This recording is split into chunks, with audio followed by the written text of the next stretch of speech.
Hi everyone, and welcome to, for some of you, it'll be a first visit to our new unit. We're here in Norwich, and we've been in this unit for some time, and this is going to be the first video here on YouTube for some time, and I apologise for that. We've had a bit of a break from it. Doesn't mean we haven't been creating videos, because we've created lots of videos for our Patreon page, and I'll put all of the links to everything in the description below so you can concentrate on what we're going to be talking about today. And the intention really this year is to, once we get into the active part of the season again, is we'll start creating videos for YouTube, but the Patreon site will continue to grow and develop, and we'll have around 3 videos a week through the active season going to that site. So if you're just beginning in beekeeping, or if you've been beekeeping for a few years and you want to pick up some new tips and techniques, then do take a look at the Patreon page, because that's where most of the content is going to be posted. We've also got our weekly podcast, which is called Beekeeping Short and Sweet. That's available on pretty much all podcast apps, so iTunes, Spotify. It's hosted by Buzzsprout, but you can also get it on Google, you can get it on Alexa, on Amazon, so you can pick that up all over the place. And we've just released our 145th episode, so there's plenty there for you to get your teeth into as well. You will notice on the videos that we publish on YouTube that the comments have been disabled. That's purely because we're so busy that I don't really have enough time to be able to answer everybody as quickly as I would like. If you have any urgent questions that you'd like me to address, then take a look at my website, and again the link will be in the description below, and just pop me a message in the contact page. I'm very happy to answer any questions that you might have that are really urgent and that you want answers to, but I just don't get the chance to come back to YouTube on a daily basis to check the comments and to respond to them, and I wouldn't want the comments to just build up without me being able to answer. So anybody that has maybe posted a comment or a question in the older videos, I really do apologise if I haven't answered those questions. If it's still an issue for you, then pop to my website and just leave a question there for me, and I'll happily answer it.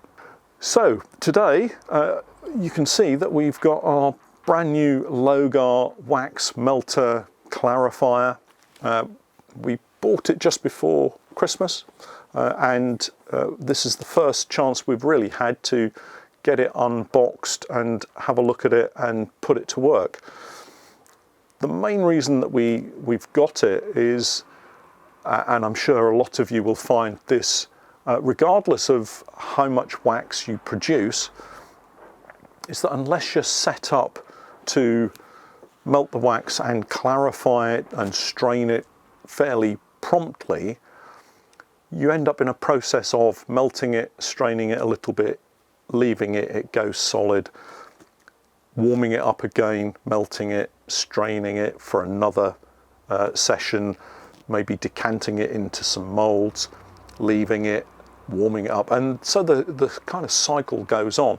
So the benefit of having this wax melter clarifier for me is that we're going to be able to melt the wax, allow it to settle, and we'll talk about the way it works in a moment, but it will allow us to strain off the clarified wax in one hit, so that we've then got the wax ready to use. Because of the business that we operate, we need to separate the different types of wax that we have. So through the extraction period, we have all of the wax cappings and any of the frames that are cut out that go into our Appy melter, and do take a look at the other videos, because the Appy melter is in one of those videos. and we would then melt that down and set that to one side. That wax is our purest wax. It's the wax that we would use for our beeswax wraps, and you can have a look at those on our website, and candles and that kind of thing. It hasn't had any brood in it. It's probably only 1 year old, and as a result of that, it's as pure as we can get it. And that's really what we need for our beeswax wraps. The second type of wax that we have is from brood frames, cutouts, dead oats, anything that's a bit more messy. We tend to take over to the workshop, where Pete normally cuts it out. Pete helps us over at the workshop, and again, if you've seen the Patron videos, you'll have seen Pete in some of those. And that wax is not the kind of wax that I want to use with our beeswax wraps, so we keep it separate. And you can see these cardboard boxes behind me. These are full of plastic frames for our honey pour poly hives, and these need to be coated with wax on both sides. So the wax that we get from our brood frames that we melt out is used for coating these frames. So we keep the two separate. We melt down the wax at the workshop from the brood frames, but it's still got lots of debris in it, and that will need clarifying as well. So today we're going to clarify some of the beeswax wraps, so the cleaner wax that we have, the stuff from our summer extraction, and then we'll shoot another video in perhaps a few weeks' time showing the kind of dirtier wax that we have. You can always tell how clean, how pure the wax is really by the colour of it. Our brood frame wax tends to be a bit darker, almost muddy, whereas the wax cappings and the wax from the supers looks really bright and clean, and hopefully we can show you that when we're finished. So let's take a look at our wax melter. It's from a company called Logar, based in Slovenia, but here in the UK you can get the equipment from a fantastic company called Modern Beekeeping. If you have any interest at all in any of the Logar products, then do talk to Paul at Modern Beekeeping. Fantastic guy, and will help you out with any inquiries that you have. The wax melter comes in two sizes, 35 litre and 75 litre. We could have perhaps used the 35 litre because of the amount that we're producing. We could have done several batches, but as we grow and develop the business, we'd soon need the slightly bigger tank, so that's why we opted for the bigger tank to start with. It comes in one section. You don't have to put anything together. It's a triple walled melter, and that's really significant compared to a lot of the others. So the construction of it is basically 3 cylinders. You have the smaller middle cylinder where the wax goes. Then around that you have the thermo oil, and I'll talk a bit about that in a moment. The thermo oil sits around the wax container in the middle and is heated by a heating element at the bottom. And then the outer casing houses insulation, and that's really a big bonus, because it's going to keep down the amount of electricity that we burn in order to fire it up and to use.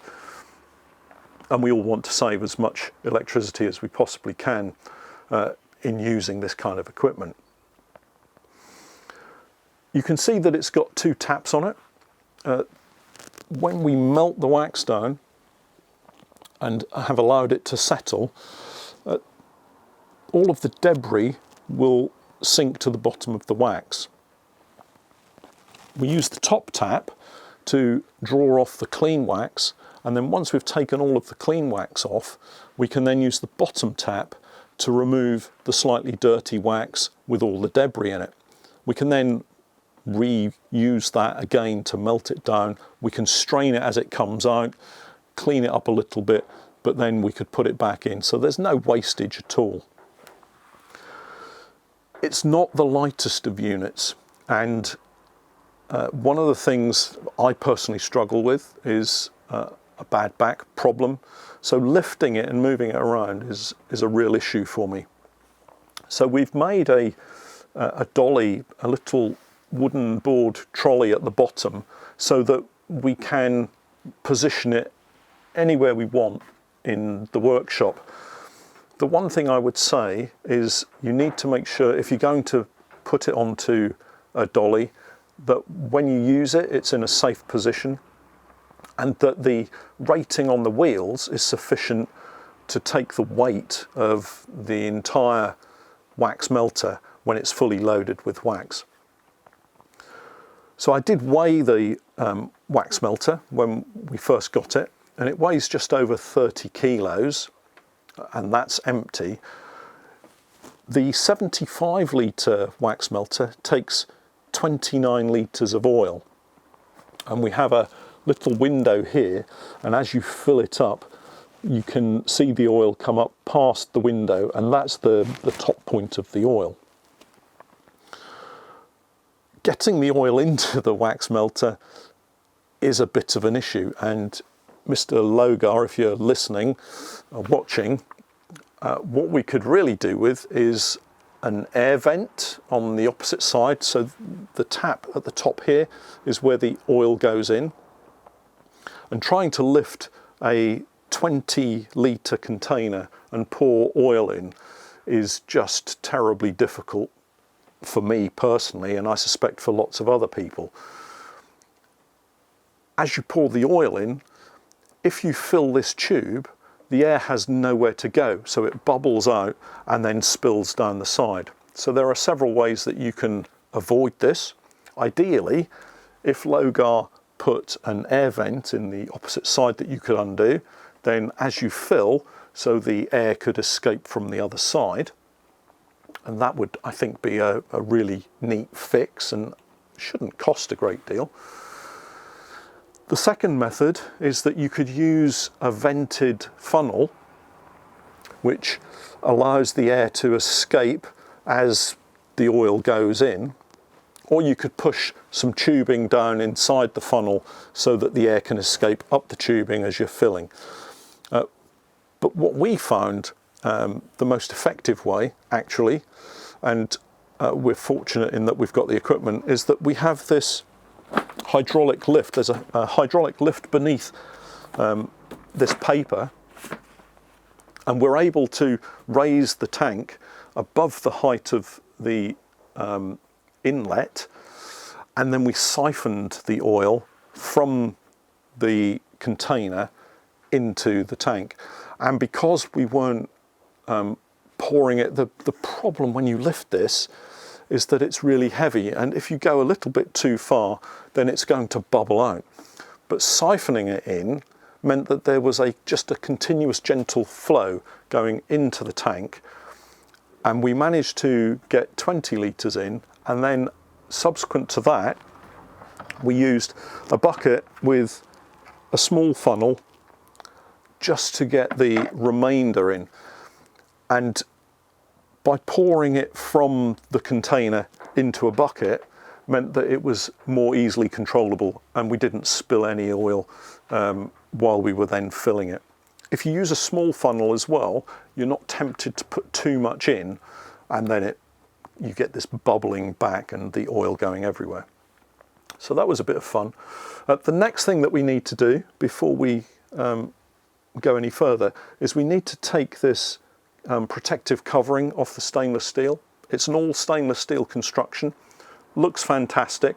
I'm sure it's going to work really well, but we do need to peel this off. So I'm just going to pause the video, start to peel it off. It's going to take me a few minutes to do this, and then we'll come back to you. So almost done.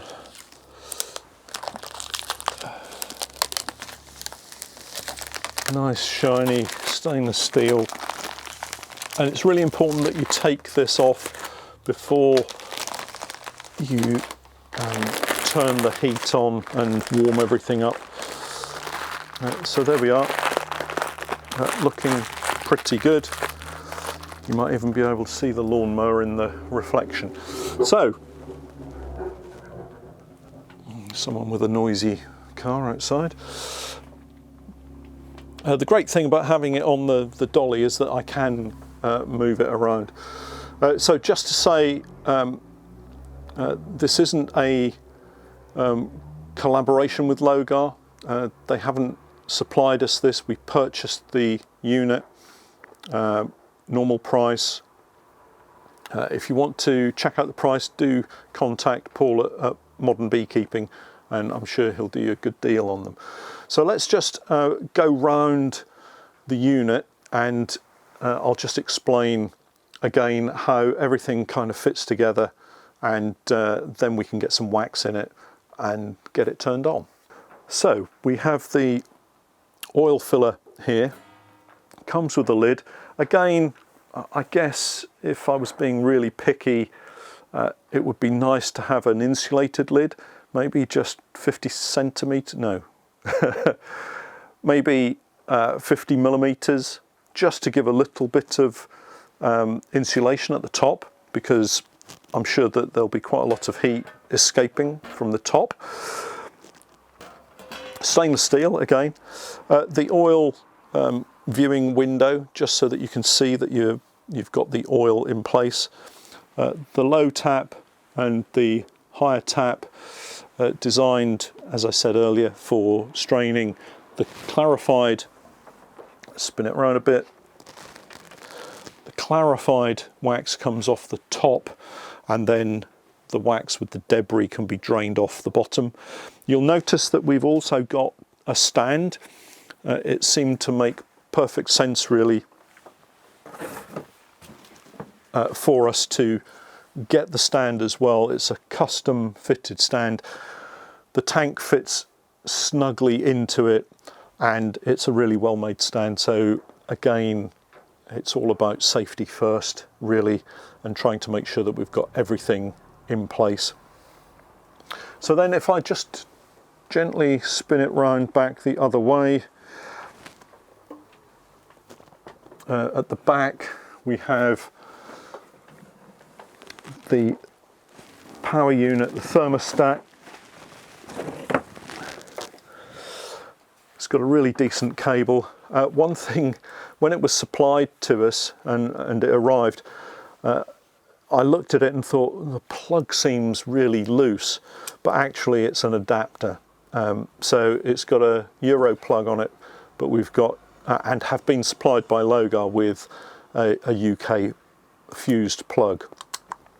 The instructions, unfortunately, when we got them, were in German, and I have to say that I'm ashamed that I can't speak any foreign languages, and I certainly can't read, but the very nice people at Logar very kindly sent me some English instructions, so they basically translated it for me, and that's been really useful in getting to know the unit before we get started. And I think, you know, we're all perhaps sometimes guilty of not reading the instructions before we use things. It's important with this kind of equipment that you do have a brief look at the instructions. So the power unit at the back with the thermostat, again, I would say, I mean, it's a fairly basic unit. It has a dial. There's a little red light at the bottom, which I guess will come on when we plug it in. And then there's what looks like just a simple drilled point at the top with the temperature on a sticker on the dial. And you twist that and you can hear it click, and that's in its off position. And so we need to set this to 130 degrees initially to melt the wax. And according to Logar, it's going to take about 30 or 40 minutes to melt the wax, apparently it melts really, really quickly. So it's going to be interesting to see how well that happens. I guess the other thing to note is that these taps and the thermostat do stick out quite away from the tank. So wherever you position it, make sure that you've got them protected. And finally, just to say that underneath, there's a really decent section of insulation. So the bottom is protected with insulation as well. So that's another added benefit of this particular unit. So I think we can probably now plug it in and get it set up. One of the other benefits of being able to heat the wax is that particularly with the brood wax that we're going to use to coat the frames, when you heat wax, you can kill nosema spores. So if you've got any nosema in any of your colonies, then heating the wax, normally they would say 60 degrees for 15 minutes is sufficient to kill nosema spores, but actually we're going to raise the temperature of the wax beyond that, and we won't be actually using the wax until the temperature drops back down to around 90 degrees. So if there are any nosema spores in any of the brood wax, then those are going to be killed. We obviously won't be using any diseased frames from American foul brood or European foul brood because they would be destroyed, and here in the UK they're a notifiable disease and those frames would be burnt and destroyed anyway. But it's very useful to know that you're able to get rid of any nosema spores prior to using the wax on plastic frames to coat them, to then use in healthy colonies. So that's a nice little added bonus really. Okay, so let's just get the plug sorted. We'll get it plugged in. Logar also recommend that you use an RCD switch socket or adapter, which we've got set up. Safety first, as ever.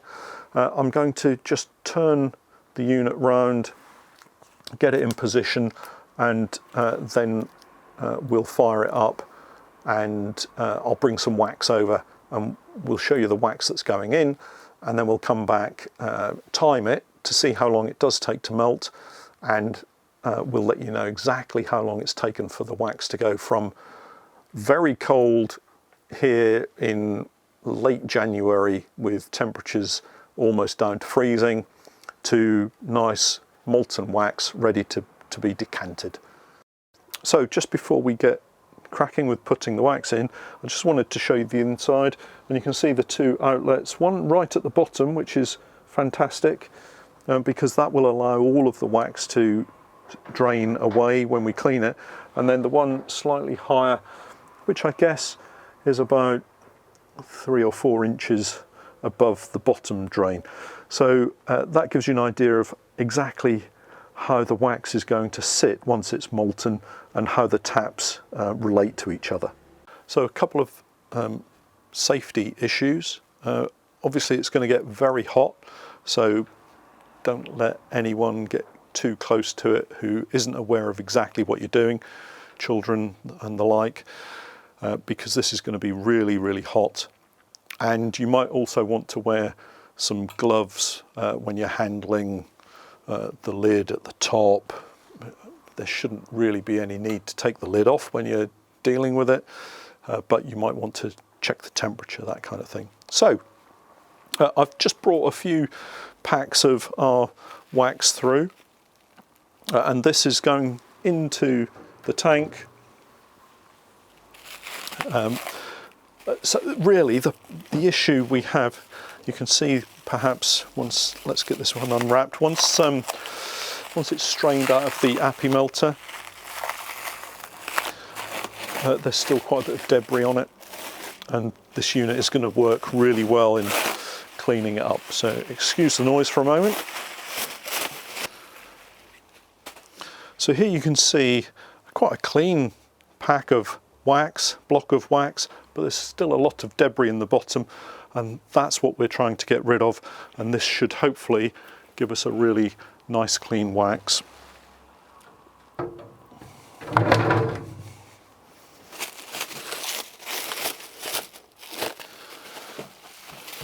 again, another really quite grubby block, and that can go in. So we're going to warm this up now, get it up to temperature, melt the wax, and we'll come back and show you what we've got as soon as the wax is melted. So we've had the wax in the wax melter now for about 50 minutes or so. The temperature has come up to 130 degrees on the thermostat. The wax is melting.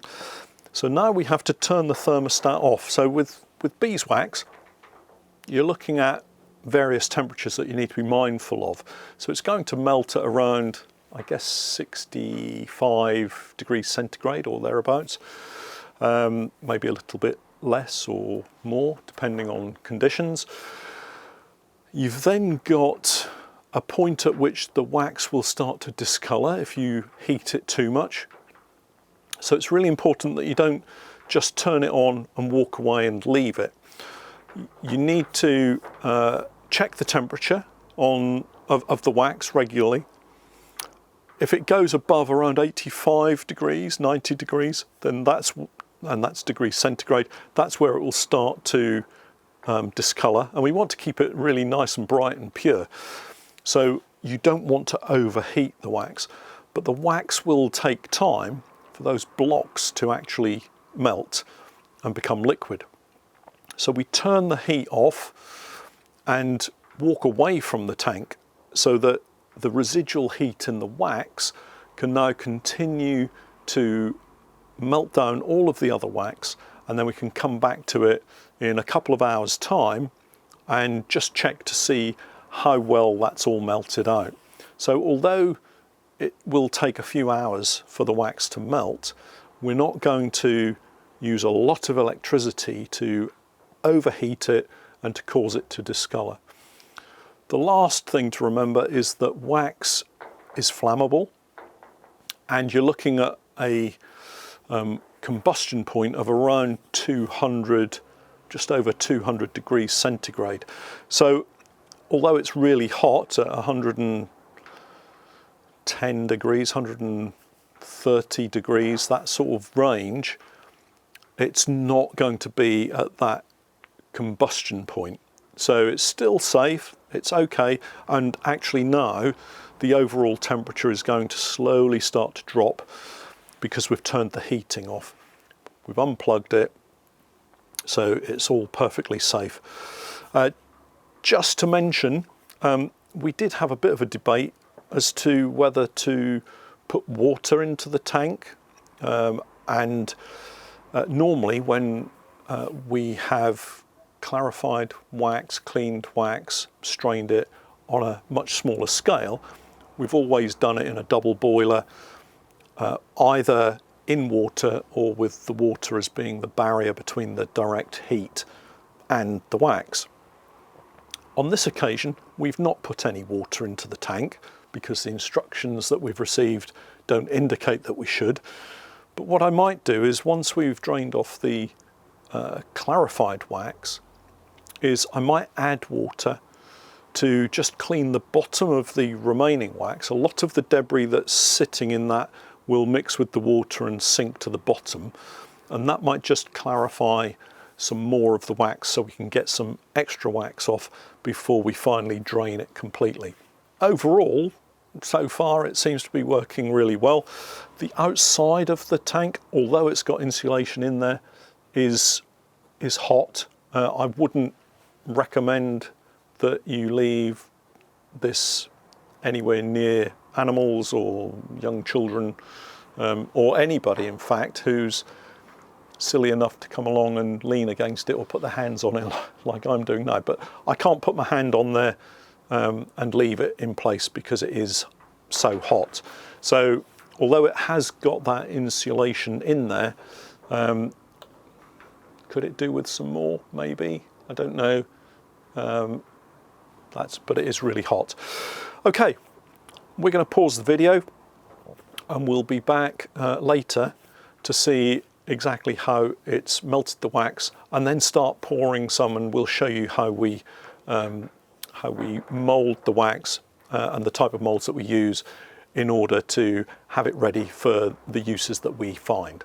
Okay, so we've had this melting for a couple of hours now. So the process, just to recap, is we hook it up, we turn the heat on to 130 degrees, we allow it to warm up to 130 degrees for 40 minutes, and then we turn the heat off.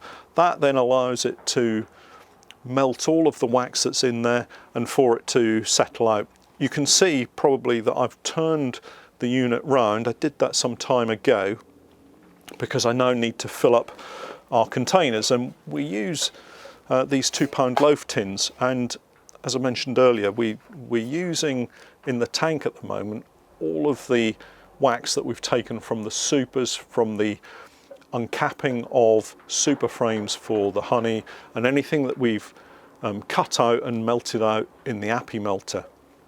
And we use that for our beeswax wraps, and occasionally we'll make some candles and that kind of thing. But it's important for me to separate this from the wax that comes out of the brood frames. The reason we use these loaf tins, which are fairly small but perfectly formed, is that they fit nicely into the bain-marie that we use to make up our beeswax mix for the beeswax wraps.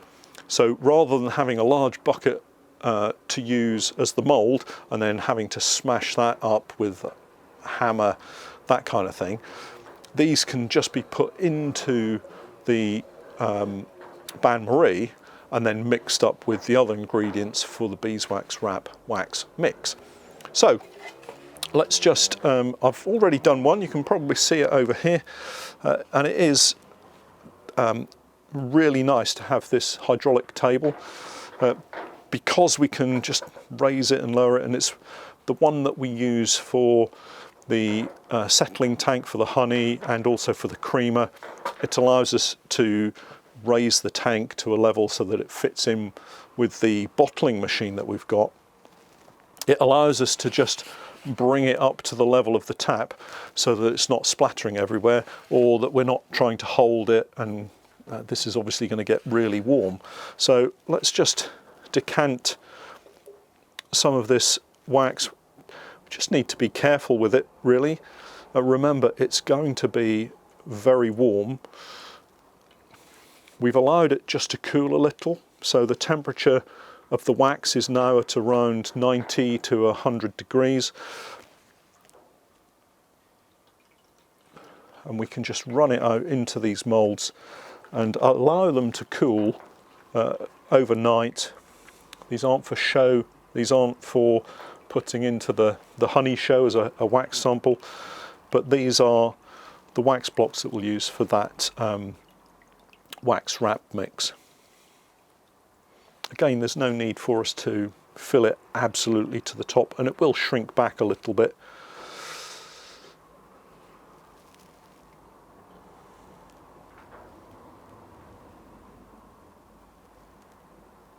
And I can see that the wax is really nice and clean.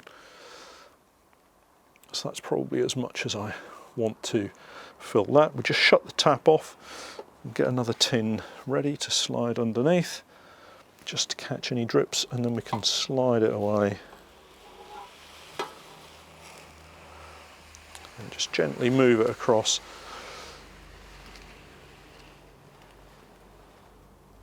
For those of you that are watching on Patreon, what I'll do is just produce another short video to show you these wax blocks once they've solidified again. And if you're watching on YouTube, if you'd like to see all of the videos that we've got on our Patreon page, there's in excess of 450 videos that we've uploaded over the years that we've now been producing videos, and it covers a huge range of different beekeeping topics, so do take a look at that. And as I said earlier, all of the links will be in the description beneath the video.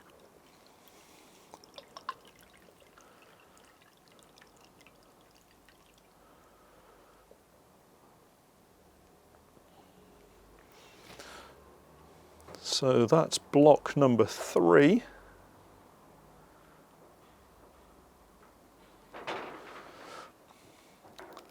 And we'll just slide that out nice and gently. I don't intend to fill all of these on camera. So we'll continue to fill these. That will take the level of the wax down. Probably because we haven't filled the tank, we've probably enough moulds here to empty the tank down to where we reach the bottom of this tap. And then the emptying tap, the one at the back, which will allow us to get rid of all of the debris that's in there, and that's hidden at the back here, we can then decant that into a bucket, into some other kind of mould. And then when we come to use the tank again, we can then reuse that, settle it all out. One of the things, as I mentioned earlier, is we did debate whether we should put water in. We will put water in when we come to wash it. And again, thanks very much to the guys at Logar who sent over the translated instructions. And in there they suggest using soda in water. I'm assuming they mean washing soda, which is what I would normally use when I'm washing out any items that have had wax in them. So washing soda mixed with the water, and then we can clean it out and take good care of the tank.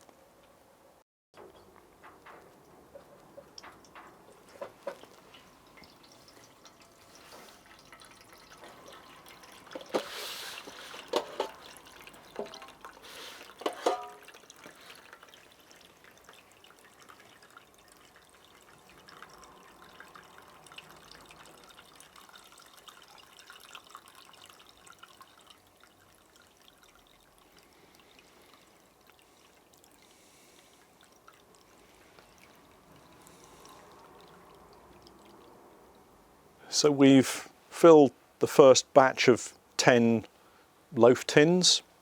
It looks really clean and I'm really pleased with the way it's going so far. So what I plan to do is to just allow these to form a skin on the top, really, a bit like you would with custard or something like that. This one, here's one I prepared earlier. Let's just lift this over. So now that this has that nice solid wax on the top, what I can do is take this away. So the plan is to just give these 5 or 10 minutes. It's quite cold, so you can already see that on these the skin is starting to form. Once we've got that, we can move them off, get the next batch on. We've probably got another 10 of these to do. And then we'll be below the tap. I've had a look inside the melter and there is some surface debris. So I guess once we drain the last one down, that debris will start to come through and we'll see that coming through. So that will then go in with the waste bucket, which will then drain and start all over again with the next batch of wax.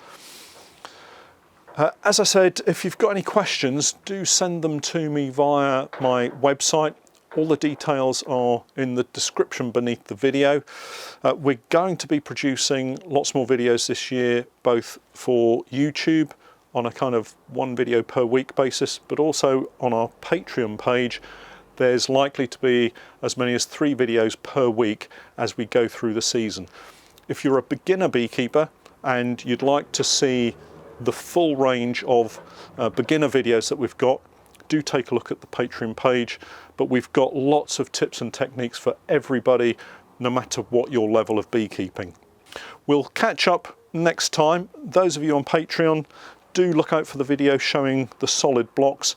I'll post a photograph to social media just to show you what they've turned out like and the quality of the wax. I guess in summing up, this is our very first attempt with the Logar wax melter. I think it's a great piece of kit.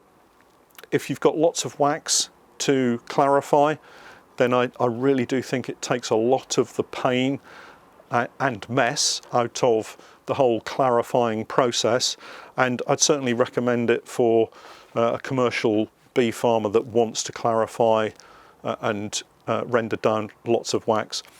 We'll shoot another video using the brood wax, which we'll probably do next week, and then I can show you the difference in quality and colour in the wax. And as I said, we're going to be using it on these honey pour plastic frames.